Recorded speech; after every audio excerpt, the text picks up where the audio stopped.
എന്നോട് ചോദിക്കുന്നു, നിങ്ങൾ എന്തിനാണ് സുവിശേഷ വേല ചെയ്യുന്നതെന്ന്. അതിന് ഞാൻ നിങ്ങളോട് മറുപടി പറയും. 6 വയസ്സ് വരെ സംസാരിക്കുവാൻ കഴിവില്ലാത്തവനായി ഊമനായിരുന്ന എന്നെ ഒരു യാത്രയുടെ മേഖലയിൽ കർത്താവായ യേശുക്രിസ്തു തൊടുവാനിടയാക്കി. എന്നെ തൊട്ട കർത്താവിന് വേണ്ടി ഞാൻ എന്തെങ്കിലും ചെയ്യണ്ടേ? അതുകൊണ്ടാണ് ഞാൻ സുവിശേഷ വേല ചെയ്യുന്നത്. എനിക്ക് സംസാരശേഷി തന്ന ആ ദൈവത്തിന് വേണ്ടി ഞാൻ സംസാരിക്കുവാൻ ഞാൻ തയ്യാറെടുത്തു.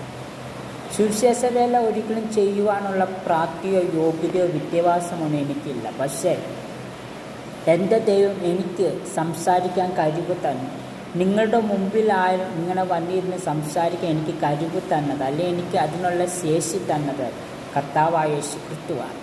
അപ്പോൾ കർത്താവായ യേശുക്രിസ്തു എനിക്ക് ഇത്രമാത്രം വിടുതലുകൾ എൻ്റെ ജീവിതത്തിൽ ചെയ്തപ്പോൾ ആ ദൈവത്തിന് വേണ്ടി ഞാൻ വേദപുസ്തകമായി ലോകമെങ്ങും പോകും.